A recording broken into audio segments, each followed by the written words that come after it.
Hello and welcome back to another episode of the Forgotten Generation podcast with your host Troy. Today I'm joined by an incredible global youth ambassador and iwill ambassador and activist called Brooke. So would you like to introduce yourself, Brooke?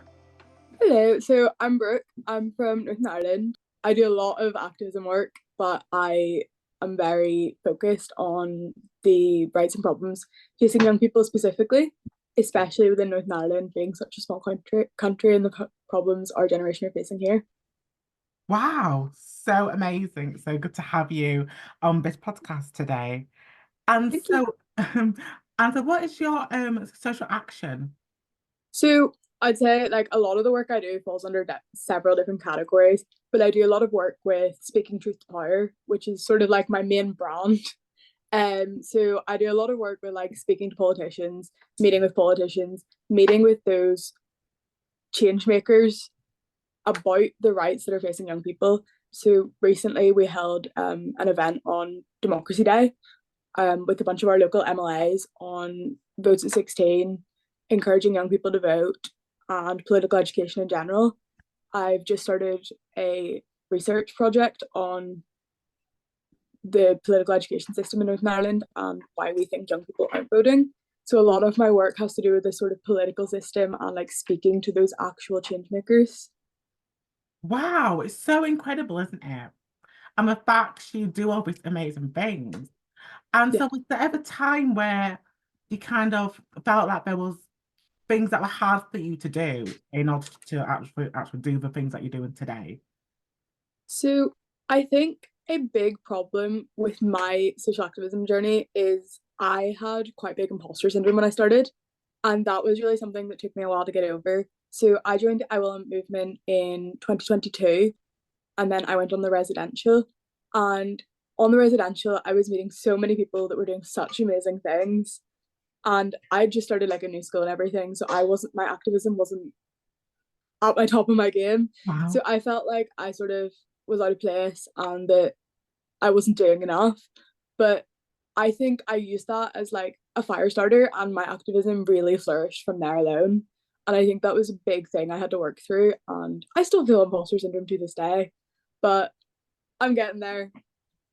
Oh, I'm sure you're getting there because I'm sure you're amazing at what you do, of course, and because I'm sure that because many young people you've met have actually inspired you into be who you are and to never give up on who you are and actually know that you're not alone in this social action journey, but many other young people are being part of this, isn't it?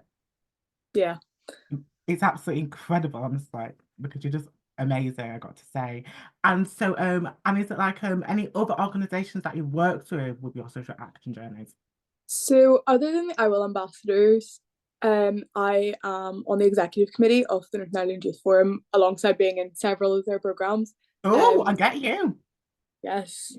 The Youth Forum is like my passion project of such. It's an organization I'm so proud of. The work we do, the work I get to do with the organization, it's my passion project really. But alongside the Youth Forum, I'm the chairperson of the Volunteer Now Youth Advisory Partnership. So we're working on improving the volunteering sector in Northern Ireland for young people and supporting young people through that, but also supporting the organisations to have young people volunteering.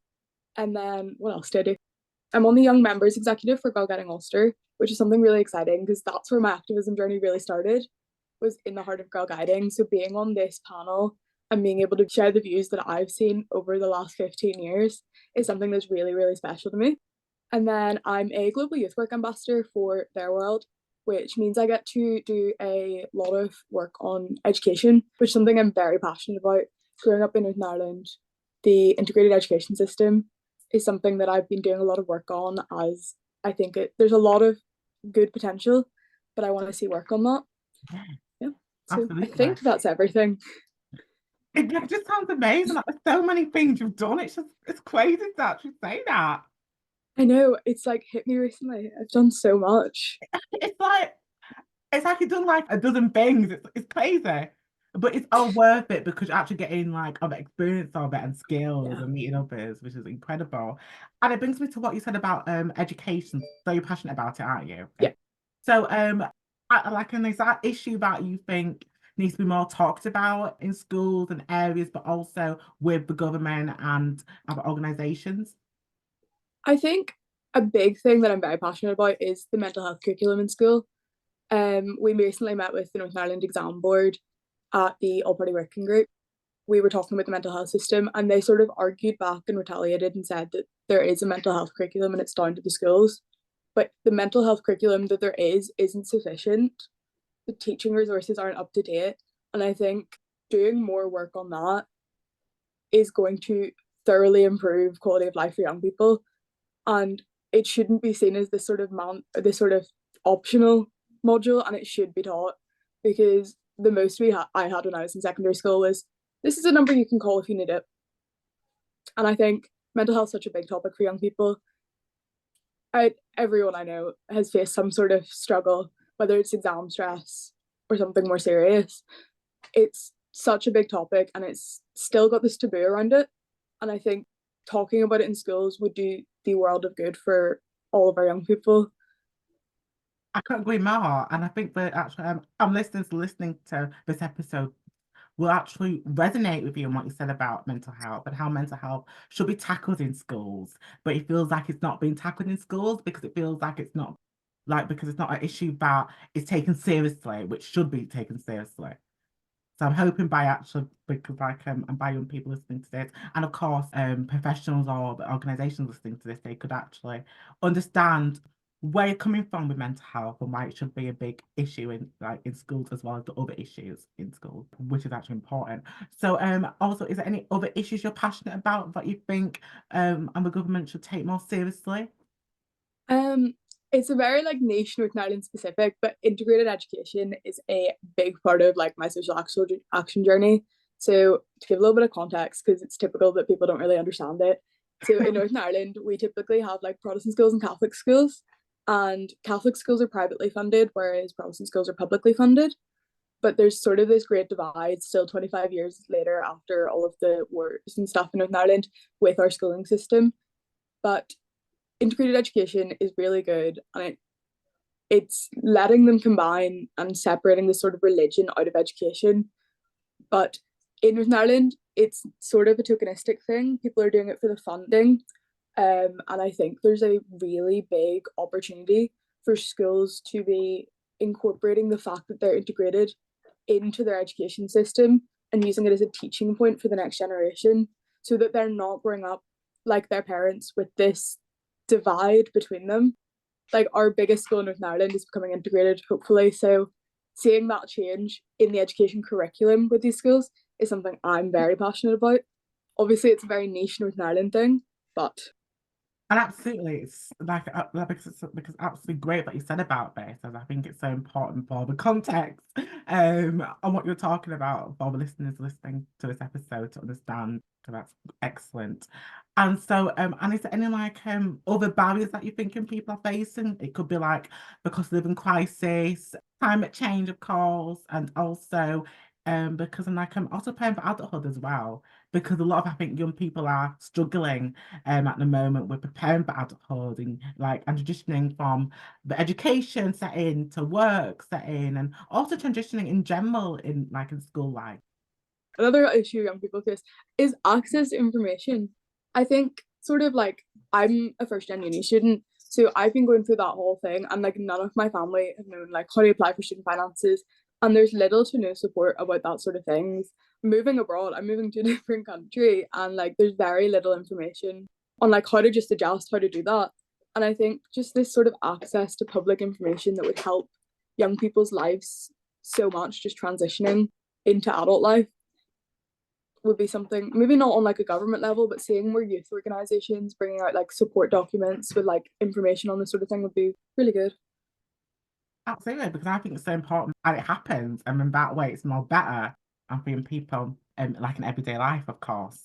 And so, is there any advice you would want for our government and professionals to take on board, to take action for young people to have a voice? I think a lot of work that's being done should be met with young people, hearing young people's voices, because it's their lives, it's their future. And I think that's really, really important. They need to be meeting with these young people and seeing their views, because they don't have this voice with their voting system because we're under 18, etc., etc. But I think meeting with them and hearing their opinions is the most important thing we can do. Yes, I absolutely agree. Actually, because actually we're actually like the future leaders, aren't we? And we should be having a voice and feeling heard, and actually have a chance to have a say instead of actually a professional doing it all for us, but we're not getting our input. So it's so important that we actually invite board of young people and professionals to talk about the issues that we face together in like a co-produced way, which I think is important. What would be your advice to any young person who want to take part in social action and want to get involved really, but but don't know how to do it? I think there is a lot of great organisations on a regional level, on a UK wide, even on a global level. Finding those can be really intimidating, but just to throw yourself in because that's how you make the most of it. Pushing yourself out of your comfort zone, taking the opportunities, seeking everything, putting your all into it, you're really going to get in what you get out. Get put in. You're going to really get out what you put in. Wow. I feel passionate already. I feel inspired already. Even though I'm doing what I'm doing, I feel already inspired. I think it's just so important that we actually, inspire the next generation of young people who want to have a voice and want to be part of something special, which I think they will, because it's just about, and being who you are, never give up and never let anything define you, which is something I would say to any young person listening to this episode, just to be yourself and just keep going.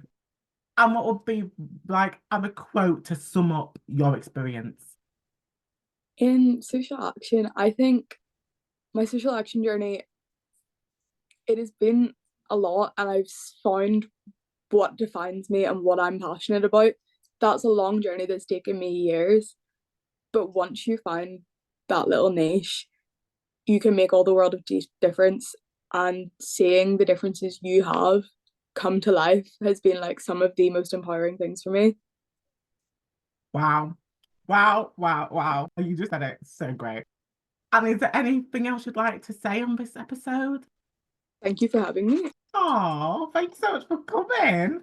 We've come to this episode to just really inspire us all about your journey and your social action journey, and your passion has really come through. So thank you so much.